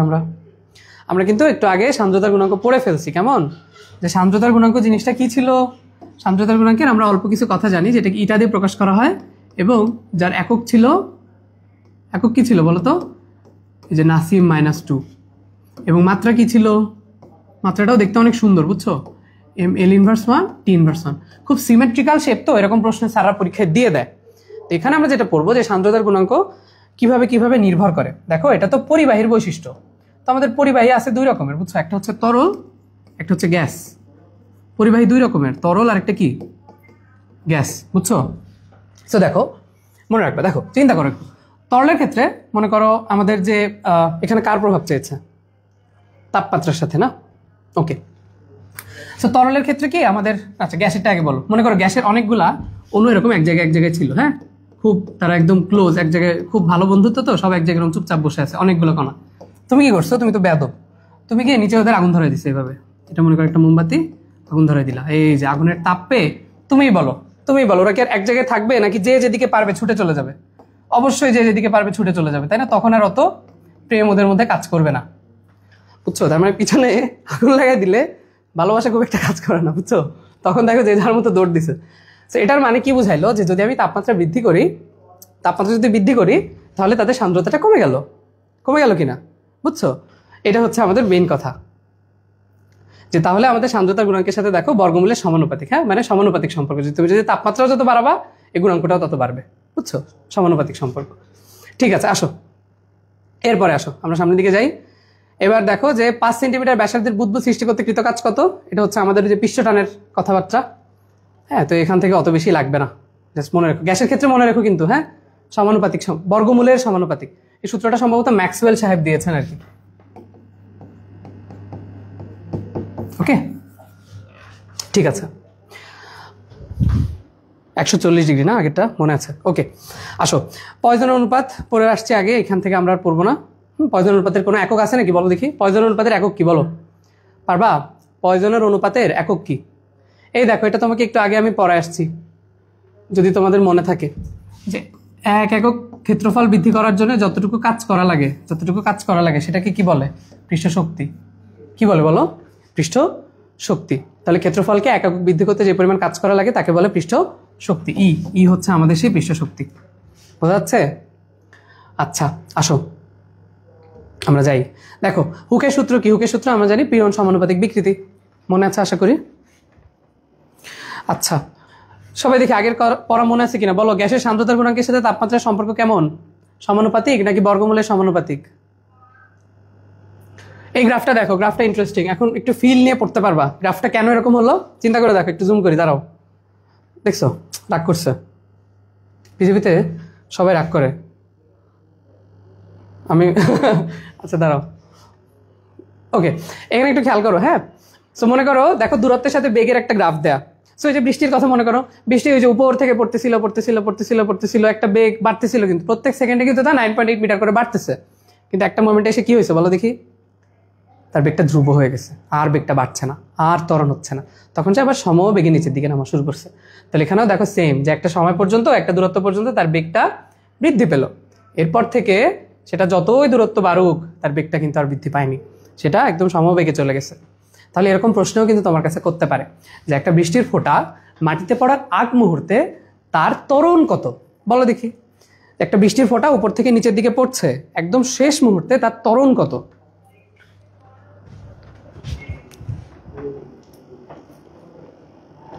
তোমরা যারা এফোর্ট দিয়ে ক্লাস দেখছো, ইনশাআল্লাহ আল্লাহ তোমাদের উত্তম প্রতিদান দিবে, কারণ এই টপিকগুলো তো আসলে আমাদের একটু সিলেবাসের বাইরে, কিন্তু পড়ে রাখতে তো আর ক্ষতি নাই, তাই না বলো? আমাদের মেইন টার্গেট কি? অ্যাডমিশনে আমরা যতটা প্রেশার এখন কমাতে পারি, তাই না? সো আমাদের অবশ্যই এই প্রিপারেশনগুলো আগে থেকে আগে রাখতে হবে, যেগুলো একই সাথে আমাকে বোর্ড এবং অ্যাডমিশন দুইখানেই সাহায্য করবে, বুঝছো? আচ্ছা, আর অ্যাডমিশন টাইমে গিয়ে আসলে অনেকেই দেখছি আমি যে অনুশীলনী নিয়ে দৌড়াদৌড়ি করে, ইভেন অনেক স্টুডেন্টের এরকম বাসায় আলাদা টিচারই নেয়, যে টিচার শুধু তার অনুশীলনীটাই সলভ করে দিবে, কারণ অনুশীলনীর গুরুত্ব তো এখন বুঝতেছো না, বিশ্বাস করো। অ্যাডমিশন যারা দিছে এবছর, তোমার যারা বড় ভাই বোন আছে তাদের কাছে জিজ্ঞেস করবা যে অনুশীলনী আসলে কতটা গুরুত্বপূর্ণ, বুঝছো? এই আর কি। তাহলে এখন আমাদের আসলে যে একটা জিনিস কখন মনে থাকে, যখন তুমি বারবার জিনিসগুলোকে নিউরন দিয়ে পাস করো বারবার, তখন হচ্ছে আস্তে আস্তে আমাদের জিনিসগুলো রেসিডুয়াল মেমোরি হয়, মানে যেই নলেজটা তোমার স্থায়ী। হ্যাঁ, স্থায়ী নলেজ ছাড়া কিন্তু আসলে চান্স পাওয়া কষ্ট। তুমি গরম গরম সকালবেলা পরে পরীক্ষা দিয়ে আসবা, চান্স পেয়ে যাবা, এটা হয় না, বুঝছো? সো তোমার এখন থেকেই কিছু জিনিস আগে রাখতে হবে। আচ্ছা দেখো, প্রান্ত বেগের সাথে সান্দ্রতা গুণাঙ্কের আশা করি তোমাদের সম্পর্ক মনে আছে, যেহেতু আমরা শুরুতে পড়ে আসছি। 2/9 উপরে ছিল r²g, নিচে কি ছিল? ইটা, মনে আছে? ওকে, তাহলে সান্দ্রতা গুণাঙ্কের সাথে সম্পর্ক হচ্ছে ব্যস্তানুপাতিক। ওকে, এই যে দেখো স্টোকস সাহেবের সূত্র, তোমাকে একটা সূত্র শিখাইলাম না আমি, সান্দ্র বলের সূত্র, এখন কিন্তু একটু একটু কমন আসতেছে, তাই না? 6πr eta V, 6πr eta V, 0 0 0, very good very good, 0। তার মানে কিন্তু শেষ মুহূর্তে তার আসলে কোনো ত্বরণ হবে না। ত্বরণ কি হবে বলো? সমবেগে যাচ্ছে। সমবেগে কি কোনো ত্বরণ হয়? হয় না। আচ্ছা দেখো, ভ্যান ডার ওয়ালস বল বিদ্যমান কার বেলায়? যে সিলিকন পরমাণুর বন্ধন। এটা আসলে অনেক জায়গায় অন্য অ্যান্সারও দেওয়া আছে অন্য স্যারের বইয়ে, বাট ইসাক স্যার যেহেতু সিলিকন বলেছে, কাজে আমরা সিলিকন পড়বো। সিলিকনটা একটু মনে রাখবা আমাদের বইয়ে 3টা আছে দৈত্যাকার অণু। হ্যাঁ থাক, এখন আর না পড়াই, আসো আমরা আগে অধ্যায় শেষ করি। তো এই কমেন্ট করে দেখি কে পারো, দৈত্যাকার অণু কি কি আছে। এই সান্দ্রতা সহগের মাত্রা কি? একটু আগেই তোদের পড়াইছি, নাসিম -2, এটার একক আমি সেই শুরুতেই বের করে দেখাইছি, মাত্রও বের করলাম, তাই না? কি ব্যাপার, পেজটা কোথায় চলে গেল? আচ্ছা থাক, এই যে ml ইনভার্স 1 t ইনভার্স 1 বলছিলাম না, যে খুব সিমেট্রিক্যাল শেপ, তো খুব পরীক্ষায় দিয়ে দেয় স্যাররা। আমার বেলায় অনেকগুলো ভার্সিটির পরীক্ষা আসছিল। আসো সামনের দিকে যাই। প্রভাব গোলকের ব্যাসার্ধ মুখস্থ রাখবা 10⁻10 মিটার। এই মানটা কিসের সমান বলতো? 10⁻10 একটা ফেমাস একক আছে 1, কি এটা কি দিয়ে প্রকাশ করা হয়? A B C O B C নাকি ডি, কি দিয়ে প্রকাশ করা হয়? না কিছু না। আচ্ছা সবাই একটু প্রভাব গোলকের ব্যাসার্ধ কত কমেন্ট করো। সরি কি বললাম, যে 10⁻10 মিটার, এটা কোন রাশিকে প্রকাশ করে? কোন একটা রাশির সমতুল্য 10⁻10? তোমাদের মনে আছে? বলো দেখি। Silicon dioxide, yes silicon dioxide. আরো 2টা আছে দৈত্যাকার অণু, আরো 2টা আছে, পারবে? এই দেখো, যেসব তরল কাচকে ভেজায় না তাদের স্পর্শকোণ কত? এটা আমি অ্যান্সার না দেখেই তোমাদের দিতে বলবো, যে কাচকে যারা ভেজায় না, চিন্তা করো, অনেক অহংকারী কে? পারদ। কাচকে ভেজায় না, তাদের স্পর্শকোণ কেমন হবে? সূক্ষ্মকোণ নাকি স্থূলকোণ? দেখি তোমাদের মনে আছে কিনা। এটা যদি না পারো আমি আর পড়বো না। সবাই অনেক সুন্দর ক্লাস নিচ্ছ, সবাই বুঝতেছে, এবং আশা করি সবাই ক্লাসগুলো দেখবা, সবাই শেয়ার করে রেখে দিবা টাইমলাইনে, বুঝছো? যখন তোমার এই চ্যাপ্টারটা প্রয়োজন হবে তখন তুমি পরবর্তীতে দেখতে পারবা। আর একটা জিনিস কি, ফিজিক্স কিন্তু সবসময় যেটা বলে যে সবসময় কিন্তু অনুশীলনী কোয়েশ্চেন থেকে আসে, বুঝছো?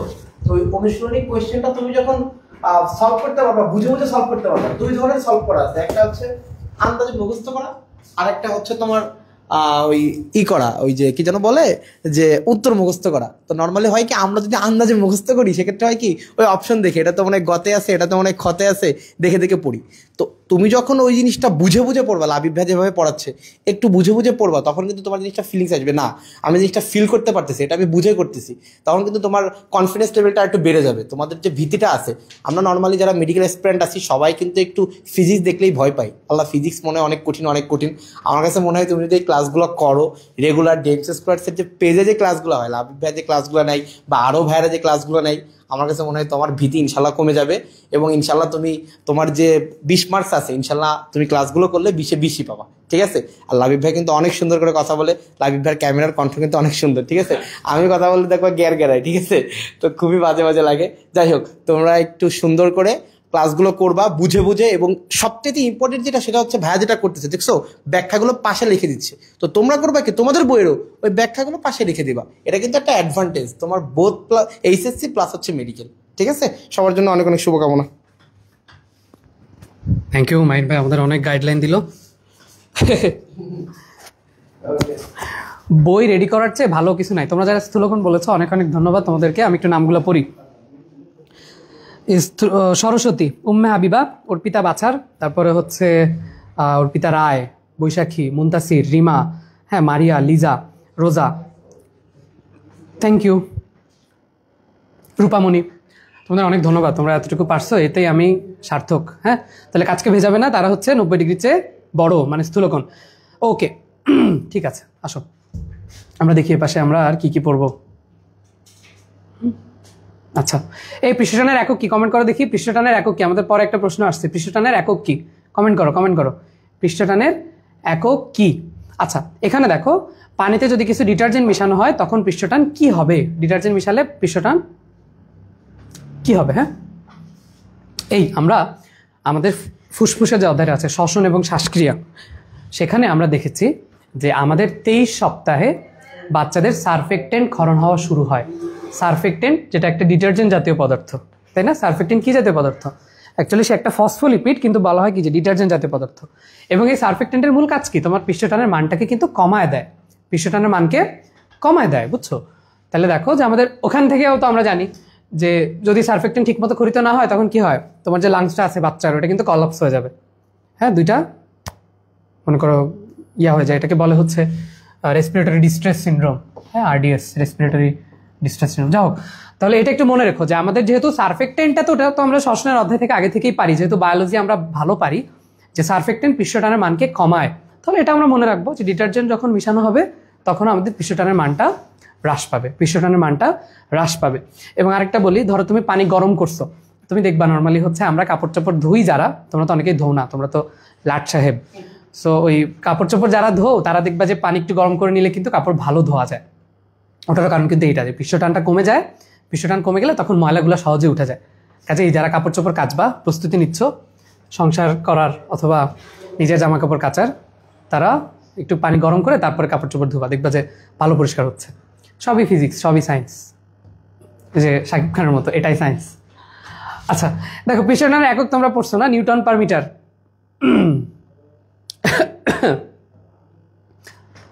আচ্ছা, এই যে বইটার একটা প্রবলেম, এটা স্কিপ করতে পারো, লাগবে না, ঝামেলার।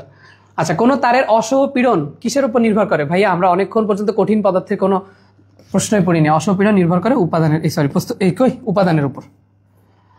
অসহপীড়ন নির্ভর করে কিসের উপর? উপাদানের উপর। হ্যাঁ, যেমন আমরা ওই যে চলতরিতে পড়ছিলাম, মনে পড়ে তোমাদের? বলো তো, আপেক্ষিক রোধ কিসের উপর নির্ভর করে? আপেক্ষিক রোধ কিসের উপর নির্ভর করে বলো দেখি?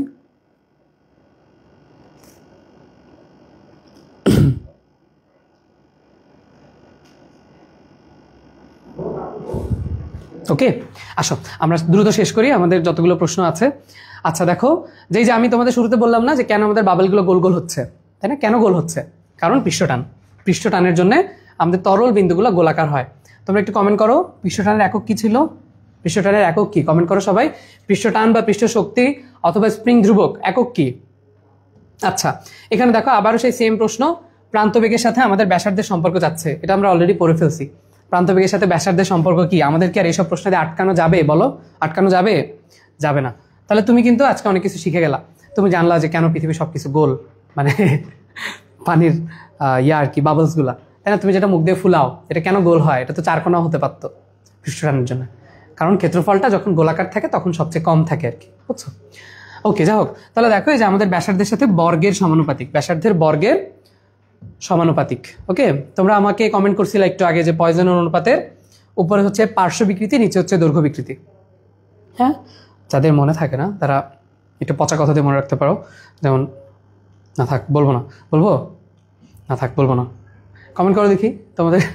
আচ্ছা থাক না, এটা কমেন্ট করা লাগবে না। আসো আমরা তাহলে সামনের দিকে যাই, দেখি আমাদের আর কি কি বাকি আছে। আচ্ছা, আমাদের মনে হয় ম্যাক্সিমাম কঠিন জিনিসপত্র শেষ, বুঝছো? এখানে দেখো এই যে আমি তোমাকে একটু আগে বলে আসলাম না যে একক ক্ষেত্রফলে বা একক আয়তনে যদি আমাদের সঞ্চিত শক্তির কথা বলে, হ্যাঁ, তখন আমাদের সূত্র কি হবে? হাফ ইন্টু পীড়ন ইন্টু বিকৃতি, বলছিলাম, মনে আছে তোমাদের?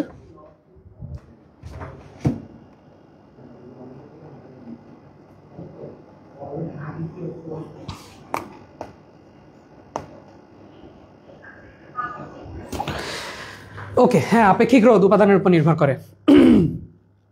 এটা কি করছে? এই যে হাফ ইন্টু পীড়ন ইন্টু বিকৃতি না, ওরা পীড়নটাকে আবার বিকৃতি দিয়ে প্রকাশ করেছে, বুঝছো? এই যে দেখো গামা, সরি, ওয়াই ইন্টু বিকৃতি, কারণ আমরা জানি কি ওয়াই ইকুয়াল হচ্ছে পীড়ন বাই বিকৃতি, তাই না? বলো, তাহলে ওরা কি করছে? পীড়ন ইকুয়াল ওরা আবার লিখছে ওয়াই ইন্টু বিকৃতি, লেখার ফলে ওদের আর কি সুন্দর মানটা আসছে, বুঝছো? মানে আমাদের তো মেইন টার্গেট হচ্ছে অ্যান্সারের সাথে মানটা মিলানো। সো এখানে দুইটা বিকৃতি হয়ে গেছে এবং বিকৃতির পরিচয় কি ছিল? Del L by L. তাহলে দুইটা বিকৃতি হয়ে যাওয়া স্কোয়ার হয়ে গেছে, হাফ ইন্টু ওয়াই ইন্টু এটা, বুঝছো? ওকে, আসো এই প্রশ্ন কি তোমরা পারো?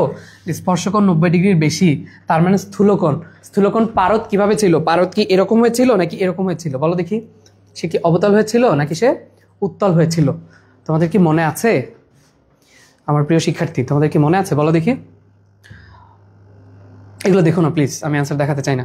দেখো, পৃষ্ঠটানের মাত্রা সমীকরণ চাচ্ছে, আমি আশা করি আমার সকল স্টুডেন্ট এটা পারো। পৃষ্ঠটান ক্ষেত্রে আমরা জানি এফ ডিভাইডেড বাই এল, একক দৈর্ঘ্যে যতটুকু বল, তাহলে এফ এর মাত্রা হচ্ছে এম এল টি ইনভার্স 2 এবং এল হচ্ছে তো দৈর্ঘ্য, তাহলে এটা কাটাকাটি করলে থাকে কি? M T inverse 2।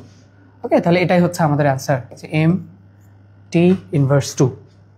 ওকে, কমেন্ট করছো? উত্তল, উত্তল, থ্যাংক ইউ ভাইয়া। উত্তল, কারণ পারদ কি স্পর্শ করে? পারদকে স্পর্শ করে? বলো দেখি, পারদ কিন্তু স্পর্শ করে না। ও হচ্ছে ওই যে আমাদের পাশের দেশে দেখবা যে অনেক বিধিবিধান আছে, যেমন ব্রাহ্মণরা এটা যে স্পর্শ করতে দেয় না। আগেকার দিনে ওই যে বলতো বামুন হয়ে চাঁদে হাত দিতে চাস, এরপর না এক যে বলতো চৌধুরী সাহেব, কি বলতো না এগুলো বলতো? চৌধুরী সাহেব আমি কি হতে পারি? আচ্ছা, এখানে দেখো একটা বড় ফোঁটা ভেঙে অনেকগুলো ছোট ছোট ফোঁটায় পরিণত হয়েছে, বুঝছো? আমি একটু বলি জিনিসটা, ইন্টারেস্টিং। মনে করো একটা এরকম বড় ফোঁটা, বুঝছো? একটা বড় ফোঁটা ছিল, সেটা এরকম ভাগে অনেকগুলো এরকম ছোট ছোট ফোঁটা হয়েছে, ছোট ছোট ফোঁটা, ছোট ছোট ফোঁটা হয়েছে, বুঝছো?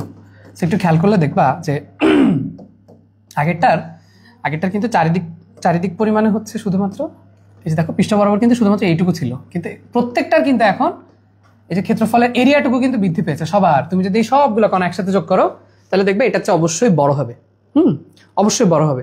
তাহলে ক্ষেত্রফল বৃদ্ধি পায় যখন একটা বড় কণা থেকে অনেকগুলো ছোট ছোট কণায় পরিণত হয়। সবসময় মনে রাখবা ক্ষেত্রফলটা বৃদ্ধি পায়, বুঝছো? ক্ষেত্রফল বৃদ্ধি পায়। ওকে, তাহলে এই যে ছোট ছোট ফোঁটায় পরিণত হলে ফোঁটাগুলো সর্বমোট ক্ষেত্রফল বৃদ্ধি পায়। বললো না আবার সেম থাকে, আয়তন সেম থাকতে পারে, ক্ষেত্রফল কিন্তু বৃদ্ধি পায়। আচ্ছা আসো, এখান থেকে আর আমাদের তেমন কোনো প্রশ্ন নেই। হ্যাঁ, পীড়নের একক কি বাবারা? পীড়নের একক কি বলো দেখি? পীড়নের একক কি? পীড়নের একক কি? কমেন্ট করো সবাই, পীড়নের একক কি? আচ্ছা দেখো, পরবর্তী প্রশ্ন, এখানে একটা ইয়ংয়ের গুণাঙ্কের দৃঢ়তার গুণাঙ্কের এতক এরকম কথাবার্তা বলা, পয়জনের অনুপাত কত? এই প্রশ্নটা তোমরা আমার কথা মতো মুখস্থ রাখবা। হ্যাঁ, এখানে আমি লিখে রাখছি আগে থেকে, যেটা আসলে ক্যালকুলেশন করে বের করা খুব ঝামেলার, মনে রাখবা আর কি 0.3। ওকে, তাহলে একটা পদার্থের এই যে দৃঢ়তার হাবিজাবি এরকম যদি দেখো, অ্যান্সার দিয়ে দেবে 0.3। এটা এখনো আসে নাই কোথাও, ইন ফিউচার আসার কথাও না, কিন্তু যেহেতু ইসাক স্যারের বইয়ে যা আছে আমাদের সবই মুখস্থ ঠোঁটস্থ আত্মস্থ রাখা উচিত, এজন্য আমরা রাখলাম। এখানে দেখো স্প্রিংয়ের শ্রেণী সমবায়, আমি আগের দিন তোমাদের বলেছিলাম যে স্প্রিংয়ের শ্রেণী সমবায় হচ্ছে ধারকের মতো। স্প্রিংয়ের সমবায় কিসের মতো দেখছো? স্প্রিংয়ের সমবায় এবং ধারক, হ্যাঁ, এদের দুইজনই হচ্ছে কি রোধের উল্টা। এরা দুইজনই কি রোধের উল্টা, তাই না? রোধটা তো আমরা সবাই পারি, রোধের উল্টা। তার মানে যদি সমান্তরালে থাকে দুইটা স্প্রিং, তখন আমরা তাদেরকে ডিরেক্ট যোগ করে দিব। ওকে, তাহলে ধরো দুইটা আছে তোমার কাছে, মনে করো K1 K2, হ্যাঁ এরা দুইজন মনে করো এই একটা স্প্রিং এবং এই আরেকটা স্প্রিং সমান্তরালে আছে আর কি, এই যে দুইটা স্প্রিং, এটা রোদের মতো হয়ে গেছে। তাহলে যদি একটার মান হয় K1 আর একটার মান যদি হয় K2, তাহলে তোমাদের একটা শর্টকাট শিখাইছিলাম যে উপরে গুণ করে দিবা, নিচে যোগ করে দিবা। কি বললাম? শ্রেণীতে থাকলে, সরি চিত্রটা ভুল আঁকছি, 1 মিনিট অপেক্ষা করো, রোদের মতো হয়ে গেছে তো নাইলে। আচ্ছা মনে করো এই একটা স্প্রিং, তার সাথে এই আরেকটা স্প্রিং, হ্যাঁ শ্রেণীতে যুক্ত আছে, একটার মান হচ্ছে K1 আর একটা হচ্ছে K2, তাহলে উপরে গুণ করে দিবা K1 K2, নিচে যোগ করে দিবা K1 + K2। ওকে, অবশ্যই অবশ্যই এটা মনে রাখবা। দেখো তাহলে যদি স্প্রিং এরকম দুইটা ইয়াতে থাকে, শ্রেণী সমবায় থাকে, তখন আমরা রোধের উল্টা, মানে রোধের ক্ষেত্রে তো আমরা নর্মালি যোগ করে দিতাম, কিন্তু এখানে কিন্তু আমরা সমান্তরালের মতো নিয়মে করছি আর কি, যে 1/K1 + 1/K2, বুঝছো? সো এটা দেখলেই ডিরেক্ট এটা বলে দিবা যে উপরে গুণ নিচে যোগ। ওকে, তাহলে এই যে দেখো উপরে গুণ নিচে যোগ, হ্যাঁ ঠিক আছে। ওকে আসো, এ পর্যন্ত আমরা বুঝতে পারলাম। ওকে, কমেন্ট করেছো Nm/m², Nm/m², হ্যাঁ ক্যাপাসিটর আর স্প্রিং একই রকম, ধারক এবং স্প্রিং একই রকম। ওকে, আচ্ছা বলো দেখি কোষের সমবায় কয় ধরনের? কোষের সমবায় কয় ধরনের? আমরা চলতরিত অধ্যায়ে পড়েছিলাম, তাই না? 2 রকমের সমবায় আছে, রোধের সমবায়, কোষের সমবায়। তো নর্মালি আমাদের যত রকমের সমবায় আছে সবই হচ্ছে 2 রকম, শ্রেণী সমান্তরাল, শ্রেণী সমান্তরাল। কিন্তু কোষের সমবায় কয় ধরনের? কমেন্ট করো দেখি তোমাদের ডেপথ অফ নলেজ কতটুকু। আচ্ছা দেখো, আমাদের সব প্রশ্ন এখন আসলে কমন আসছে। এই রেনল্ডের সংখ্যার মাত্রা, আমাকে রিমা আক্তার তৃষা আপু তুমি কি বলো, রেনল্ডের সংখ্যার কখনো মাত্রা থাকতে পারে? একটা সংখ্যার কি কখনো মাত্রা থাকে? থাকে বলো? থাকে না। তাহলে সবগুলো কি হবে? 0 0 0, তার মানে এর কোনো মাত্রাই নাই, বোঝা যাচ্ছে? তাহলে রেনল্ডের সংখ্যার কিন্তু কোনো মাত্রা নাই, হ্যাঁ এই জন্য সবগুলো হচ্ছে 0। পীড়নের একক একটু আগেও তোমাদের কমেন্ট করতে বললাম, Nm/m², একক ক্ষেত্রফলে যতটুকু বল প্রযুক্ত হয় সেটা হচ্ছে কি পীড়নের একক। আবার পীড়নের যেটা একক সেটাই কিন্তু আমাদের স্থিতিস্থাপক গুণাঙ্কের একক, ওয়াইয়ের একক, ঠিক? ওকে আসো, দেখো এই যে কোনটা সঠিক নয় লেখা। সো স্থিতিস্থাপক গুণাঙ্কের মাত্রা কিন্তু একটু দেখো, আমি আগেই তোমাকে বের করে দেখিয়েছি, যদিও এটা পীড়নের মাত্রা যেটা সেটাই তো স্থিতিস্থাপক গুণাঙ্কের মাত্রা, তাই না? mL/T−2, নিচে ছিল হচ্ছে L², ভাগ করলে আমাদের উপর আসছিল কত? mL−1 T−2। এখানে ওরা একটু দুষ্টুমি করছে, এখানে প্রশ্ন দেখছো সঠিক নয়, সঠিক নয়। তুমি এটা দেখে কিন্তু এটা দাগাই দিও না বাবা, বের করেই তুমি চোখ বুঝে এটা দাগাই দিলা, যে আমি যেটা ভুলটা করছিলাম, এই ভুল কিন্তু করা যাবে না। দেখো এই যে L−2 দিছে ওরা, কাজে এটা হচ্ছে আনসার, বুঝছো? মাত্রা একক এগুলো কখনো মুখস্থ করবা না, না পারলে আমাদের দেখাবো, আমরা আছি, হ্যাঁ যেভাবে যা করো কোনো অসুবিধা নেই। এখানে একটু দেখো কোনটা সঠিক নয়, হ্যাঁ এটা একটু মনে রাখবা যে চাপের উপর আসলে গ্যাস নির্ভর করে না, হ্যাঁ মানে গ্যাসের সান্দ্রতাঙ্ক চাপের উপর নির্ভরশীল না। মানে আমি যদি এরকম বলি যে আমি এরকম চাপ দিয়ে কিছু, এই যে অক্সিজেনের কণা কিছু ধরে ফেললাম, ধরা যাচ্ছে? দেখতে পাচ্ছ তোমরা আমার হাতের মধ্যে কিছু আছে? নাই। কাজে এরকম চাপ দিয়ে কি গ্যাসের কণা ধরা যায়? যায় না। তার মানে গ্যাসের উপরে চাপের কোনো প্রভাব নাই, গ্যাসের সান্দ্রতাঙ্কের উপর চাপের কোনো প্রভাব নেই।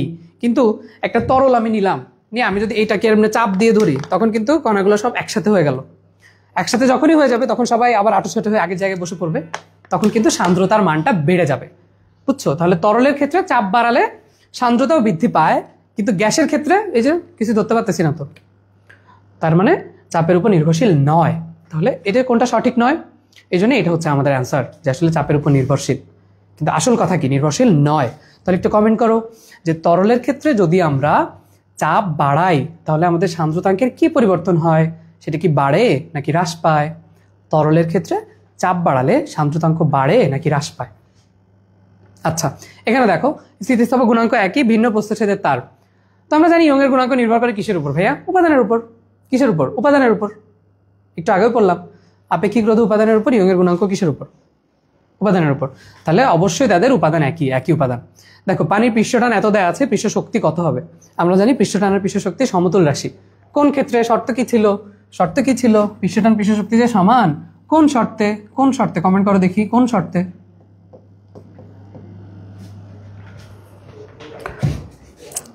লামিশা মালিয়াত আছে, অথয় মারিয়া। 3 ধরনের, হ্যাঁ কোষের সমবায় 3 ধরনের। গরিব হতে পারি। ও আচ্ছা, যাক, ওইটা অ্যান্সার বলছো।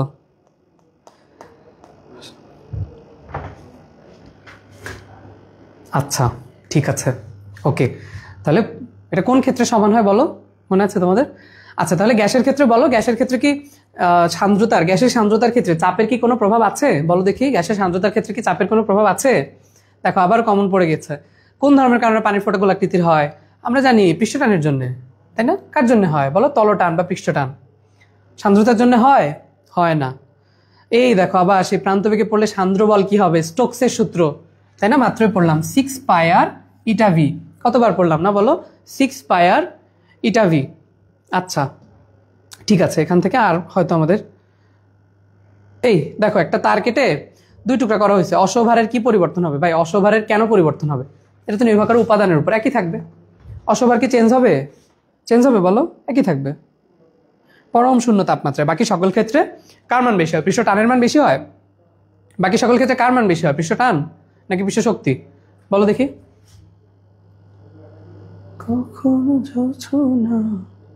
আচ্ছা, এখান থেকে আর আমাদের তেমন কোনো প্রশ্ন নেই, আমরা সামনের দিকে যাই। হ্যাঁ, দেখো আমরা অনেক প্রশ্ন পড়ে ফেলছি। ওরে আল্লাহ রে, আর কয় পেজ আছে? এই তো আমাদের লাস্ট পেজ। সবাই মনোযোগ দাও, আমাদের হয়তো 3টা কোয়েশ্চেন আছে হায়েস্ট, বাকিগুলো সবই ম্যাথ, যেগুলো আমাদের মেডিকেলের জন্য কখনোই লাগবে না। তো আমরা একটু মন দিয়ে দেখো, কোন রাশি মাত্রাহীন? এত সস্তা একটা প্রশ্ন দিলে হবে আমাদের মতো ছাত্রদের? খুবই হতাশ হইলাম। তাহলে দেখো, বিকৃতি হচ্ছে একটা মাত্রাবিহীন রাশি, বিকৃতির কোনো মাত্রা নাই। কিন্তু ইয়ংয়ের গুণাঙ্কের কি মাত্রা আছে নাকি? ইয়ংয়ের গুণাঙ্কের কি মাত্রা আছে বলো তো? এটাও তো অ্যান্সার হওয়ার কথা নাকি? ইয়ংয়ের গুণাঙ্কের কি মাত্রা আছে? কমেন্ট করো তো। লামিশা মালিয়াত, গরমে ভালো লাগছে না, বায়ো শেষ হবে না। ওরে আল্লাহ রে, কি মি কমেন্ট করছে আল্লাহ জানে। এই তো তোমরা এগুলো মেসেঞ্জারে বলতে পারো না ক্লাস এসে? অসুবিধা নেই, তোমরা কথা বলে আমারও ভালো লাগে, তোমরা আমার সাথেও গল্প করতে পারো। আচ্ছা দেখো, আয়তন গুণাঙ্কের অপর নাম কি? এটা তোমাদের ক্লাসের শুরুতে জিজ্ঞেস করেছিলাম, যে আয়তন গুণাঙ্কের অন্য নাম যদি বলে তাহলে বলবা অসংনম্যতা, আর যদি বলে আয়তন গুণাঙ্কের বিপরীত রাশি কি তখন বলবা সংনম্যতা। তাহলে আয়তন গুণাঙ্কের অন্য নাম যদি বলে তখন বলবা অসংনম্যতা, আর যদি বলে বিপরীত রাশি কি তখন কি বলবো? সংনম্যতা। সংনম্যতা, কেমন বোঝা যাচ্ছে? এবং এরই সাথে আমাদের আজকের মোটামুটি পড়াশোনা শেষ হইল। নটি গাছটি কি আমার গল্পটি ফুরালো না কি জানি ছিল, আমি ভুলে গেছি। ঠাকুমার ঝুলি দেখতা তোমরা? কে কে দেখছো কমেন্ট করো দেখি, ঠাকুমার ঝুলি। আচ্ছা, তাহলে দেখো, শুরুতে আমরা পৃষ্ঠটান পড়ছি। পৃষ্ঠটানের জিনিসগুলো একবার একটু মনে করাই দিই। পৃষ্ঠটান হচ্ছে একক দৈর্ঘ্যে প্রযুক্ত বল। হ্যাঁ, যে বলের জন্য এই পাখিটা নিচের দিকে ভেসে আছে, পৃষ্ঠটান F/L, পৃষ্ঠটান, ঠিক আছে? এবং পৃষ্ঠটান এবং পৃষ্ঠশক্তি সমান থাকে কখন? পরম শূন্য তাপমাত্রায়। এবং তাদের দুইজনের একক কি? Newton per metre, newton per metre. Okay, এখানে দেখো এই যে একটা ক্লিপ, সেটা পানির উপরে ভাসতেছে, তাই না বলো? এগুলো তোমরা বাসায় একটু এক্সপেরিমেন্ট করে দেখবা। এরপরে দেখো, পড়াইছিলাম সান্দ্রতার গুণাঙ্ক। সান্দ্রতার গুণাঙ্কের একক কি ছিল? নাসিম -2, তাই না? একক ছিল নাসিম -2, মাত্রা ছিল কি? mL−1 T−1। খুবই সুন্দর। এবং গ্যাসের ক্ষেত্রে বলেছিলাম, গ্যাসের ক্ষেত্রে আসলে সান্দ্রতার গুণাঙ্ক তাপমাত্রার সাথে বর্গমূলের সমানুপাতিক, তাই না? কার ক্ষেত্রে? গ্যাসের ক্ষেত্রে, গ্যাসের ক্ষেত্রে। এবং চাপের কথা বলেছিলাম, যে গ্যাসের ক্ষেত্রে আসলে চাপের উপর কি নির্ভর করে বলো? গ্যাসের ক্ষেত্রে কিন্তু চাপের উপর নির্ভর করে না। চাপ বাড়াও কমাও যাই করো, গ্যাসের কোনোই যায় আসে না। কিন্তু তরলের ক্ষেত্রে কেমন? তরলের ক্ষেত্রে হচ্ছে সমানুপাতিক সম্পর্ক, মানে বাড়ে। ওকে, আচ্ছা। তারপরে আমরা দেখছিলাম যে আমরা আসলে কিভাবে এটা মাপতে পারি। এখানে আমরা হচ্ছে ওই যে 6 পাই/v সূত্রটা পড়ছিলাম, তাই না? যেটা স্টোকসের সূত্র ছিল। তাহলে একবার একটু রিভিশন করাই দিলাম আর কি। হ্যাঁ, এবং এটা যখন পড়তে পড়তে একদম শেষ মোমেন্ট পর্যন্ত চলে আসবে, তখন এখানে একটা টার্মিনাল ভেলোসিটি হবে। টার্মিনাল ভেলোসিটি, যেটা সূত্র ছিল এরকম 2/9 r²g, নিচে হচ্ছে ইটা, এবং উপরে কি ছিল? ρs - ρf। তার মানে ঘনত্ব সাথে সমানুপাতিক, জি এর সাথে সমানুপাতিক, ব্যাসার্ধের হচ্ছে বর্গের সমানুপাতিক, এবং এটার সাথে কেমন? ব্যস্তানুপাতিক। ওকে, আচ্ছা। এবং লাস্টে আমরা হচ্ছে এই যে স্পর্শকোণ পড়েছিলাম।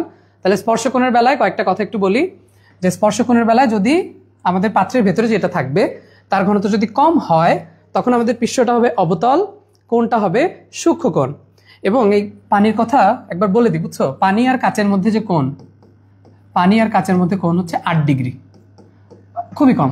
কিন্তু যদি কখনো বলে বিশুদ্ধ পানি, বিশুদ্ধ পানি, হ্যাঁ, ওর আবার 0 ডিগ্রি। বিশুদ্ধ পানি কত বলো? 0 ডিগ্রি। তাহলে সবাই একটু কমেন্ট করো যে সাধারণ পানি আর কাঁচ বলা থাকলে বলবা কত বলবা? ও নোটে গাছটি, আমার গল্পটি ফুরালো নোটে গাছটি মুড়ালো। এই তো তোমাদের অনেক মনে আছে। আমার একটা ভূতের গল্প মনে আছে। ওই যে একবার একজন কোথায় জানি গেছিল, পরে আসার সময় বাঁশঝাড়ের একটা ভূত ছিল, হুই হিনানা হাই হিনানা, এইভাবে সে গান গাইতো। এবং সে আসলে মানুষের সাথে বডি এক্সচেঞ্জ করার পর হচ্ছে তার মা বউ সবাইকে কনফিউজ করে দেয়। খুবই পিক এবং খুব আমার ফেভারিট একটা এপিসোড। এবং আমি ছোটোবেলায় আসলে শাকচুন্নির এপিসোডটা দেখে এত ভয় পাইছিলাম।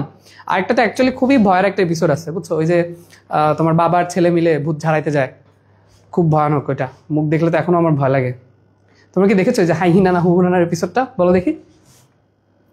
আচ্ছা, তাহলে যদি বলে নর্মাল পানি আর কাঁচ, তাহলে 8 ডিগ্রি। বিশুদ্ধ পানি বললে কত বলবা? 0 ডিগ্রি। এবং দেখো, যেহেতু পারদের ঘনত্ব কাচের থেকে বেশি, তাই সেখানে আমাদের কোণটা হচ্ছে স্থূলকোণ, পৃষ্ঠটা হচ্ছে উত্তল, স্পর্শকোণের মান হচ্ছে 140 ডিগ্রি। আরেকটা কোণ একটু মুখস্থ করে রাখো, পরে পড়ার সময় আমার কথা মনে পড়বে। রূপা আর পানি, রূপা আর পানি 90 ডিগ্রি। রূপার পানি কত?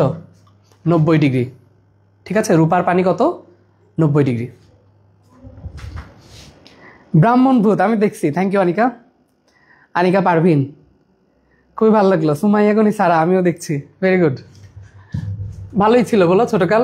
আমি আসলে কি প্রত্যেক সাপ্তাহিক পরীক্ষায় একটা যদি ভালো করতাম, তখন হচ্ছে আম্মা আমাকে একটা ডিস্ক কিনে দিত।